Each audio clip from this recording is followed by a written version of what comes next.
히스기야가 온 유다에 이같이 행하되 그의 하나님 여호와 보시기에 선과 정의와 진실함으로 행하였으니 그가 행하는 모든 일 곧 하나님의 전에 수종드는 일에나 율법에나 계명에나 그의 하나님을 찾고 한 마음으로 행하여 형통하였더라. 새벽을 깨우는 거룩한 기도자 여러분, 어두운 역사의 밑바닥에서 새로운 희망의 역사를 통하여 내일을 바라보게 하는 역대기의 메시지, 하나님의 은혜와 공율에 우리의 믿음에 탓을 세우고 그 역사 앞에 참여하는 복 있는 성도들이 되기를 바랍니다.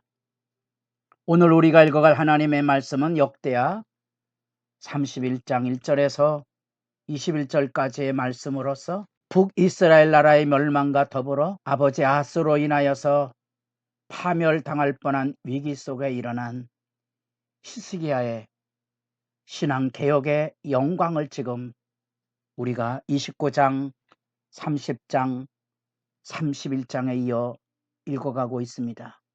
이 히스기야의 위대함이 바로 여기에 있습니다. 북이스라엘이 멸망하는 그 시기 안에 히스기야는 아버지의 죄악으로 우상숭배로 찌든 16년 동안의 학정을 단번에 개혁해서 16일 만에 성전과 그 땅을 거룩하게 봉헌하고 유월절을 지켜 온 백성이 구원의 은혜를 향하여서는 위대한 역사를 이루고 이제 31장에서 신앙의 일대 개혁을 이루는 장엄한 내용이 여기 기록되어 있습니다. 열왕기하고 달리 우리 역대하 29장, 30장, 31장에는 여러분 열왕기의 병행딸락이 없는 것을 알게 될 것입니다. 32장에 가보면 여기 열왕기하 18장에서 20장까지의 내용이 그것에 담겨져 있는데요.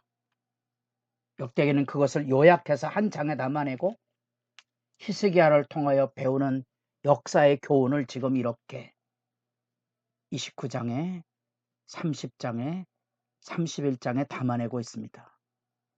왜냐하면 이제 포로기의 절망 속에서 새로운 역사의 희망의 지혜와 등불을 이렇게 역사를 통하여 더듬어가며 어쩌면 눈물의 회오죠.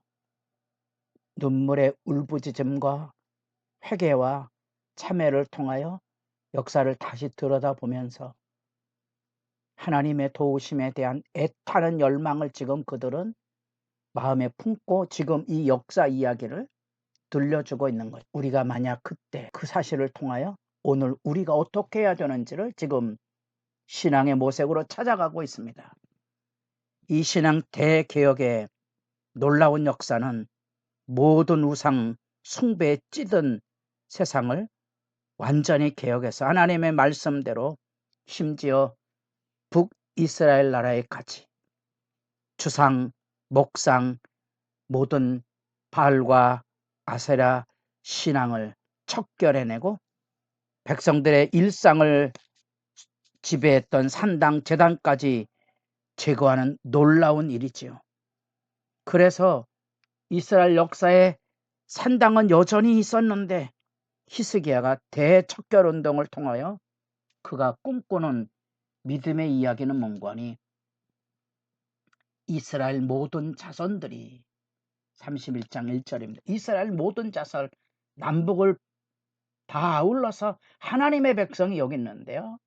각각 자기들의 본성기업 하나님이 주신 언약 백성의 약속의 땅으로 돌아갔다는 이야기입니다.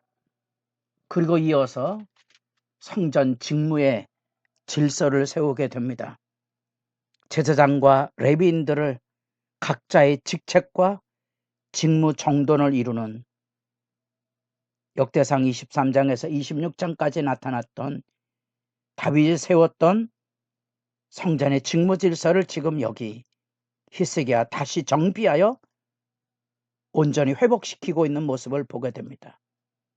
그 직임의 중요성을 일깨우고 제비뽑기를 통하여 하나님의 뜻에 대한 경외와 공정성을 세우고 제사장 직분 아론 가문 안에서 엘르아살과 이다말, 레위 자손에서 게르손 그한 무라리 자손들로 하여금 23반차를 통하여서 제사장과 제사 사역의 봉사뿐 아니라 율법을 가르치는 레위인들, 성전의 문지기들, 찬양대원들, 그 모든 역사의 직무를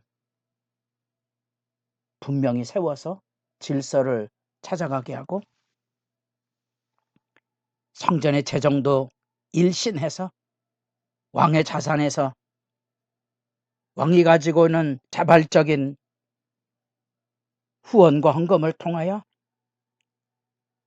제사가 움직여지는 상번제, 매일 조석으로 드리는 번제, 안식일, 월삭, 세 번의 큰 하나님의 구원과 은혜의 절기를 지키는 일에 히스기야가 앞장서서 자기 재산의 일정목을 내어드리고 이 왕의 헌신 사제를 털어 드리는 일은 우리가 다윗과 솔로몬에게도 보았던 것처럼 그런 백성들에게 하나님을 향한 헌신을 장려하는 거고 백성들도 그게 감화되어서 11조와 감종 예물들을 통하여 그 감사의 예물이 더미로 쌓여있게 하므로 대제사장 아사랴가 이와 같이 놀라운 감사와 풍요로운 헌물에 대하여 하나님께 영광을 돌리고 백성들의 헌신에 대하여 칭찬하고는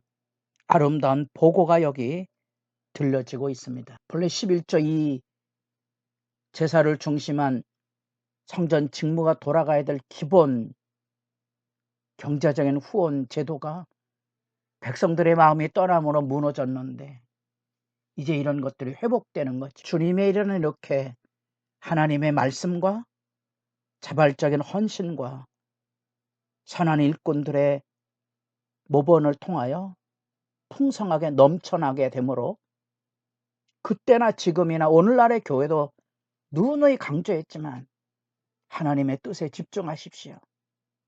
주님이 채워주시는 은혜와 풍성함을 누리게 될 것이고요. 그 이상의 욕망을 품지 말아야 한다는 겁니다.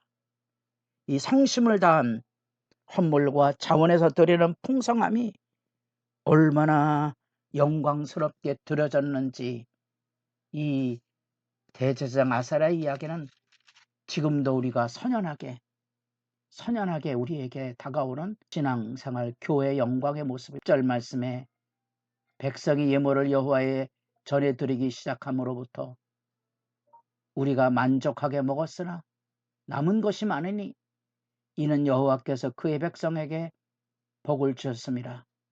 그 남은 것이 이렇게 많이 쌓였나이다. 얼마나 아름다운 일이고 얼마나 복된 일이었던 다윗과 솔로몬은 왜 언제 이런 적이 있었던가.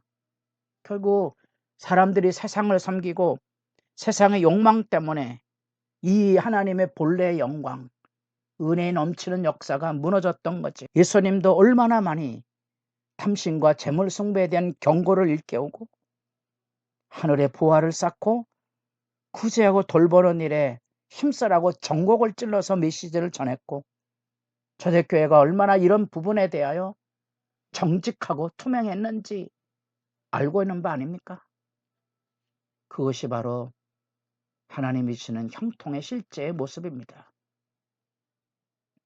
우리는 그 안에서 아낌없이 드리는 하나님의 백성, 하나님을 향한 합당한 삶의 봉사가 얼마나 아름다운지 그것을 우리가 지금 히스기야 시대의 회복을 통하여서 만나보게 되는 겁니다. 주님의 일하는 사람, 하나님의 교회도 예외 없이 이런 역사의 교훈 앞에 정직히 서야 하고 이 분명한 증거를 좀 확인해 가 보실 필요가 있습니다. 제가 늘 얘기합니다. 주님의 일은 우리의 야망을 위해 세워지는 게 아니고 기도하는 사람과 헌금하는 사람들이 함께 어우러져서 하나님이 주신 풍성한 은혜를 함께 나누고 그것으로 주님의 역사를 이루는 것이고요. 그것이 선한 하나님의 뜻과 깨끗한 하나님의 백성들의 헌물로서 이루어졌다면 거기에는 모자람이 없을 거라는 겁니다. 주님의 역사 앞에 이루어지는 형통함을 보시고 여기 지금 히스기야의 행적의 보고서를 보겠습니다. 여호와 보시기에 선과 정의와 진실함으로 행하였으니 아마 역사에 이와 같은 평가를 누가 얻었을까? 북왕국이 멸망하고 아버지 아하스 시대 때 성전문을 닫았던 이 비극 안에 이 히스기야의 위대한 헌신이 남유다 왕국을 함께 무너지지 않고 세웠던 든든한 믿음의 기반이었다는 사실을 기억하게 되면 역사를 이렇게 전해주고 그 역사를 지켜보는 우리들에게 그 감격이 여기 쏟아져 들어오는 거지. 그가 행하는 모든 일 곧 하나님의 전에 수종드는 일에나 율법에나 계명에나 그의 하나님을 찾고 한 마음으로 행하여 형통하였더라. 여러분의 기도가 말씀 안에 세워져 감격으로 열려져 갈 수 있기를 바랍니다.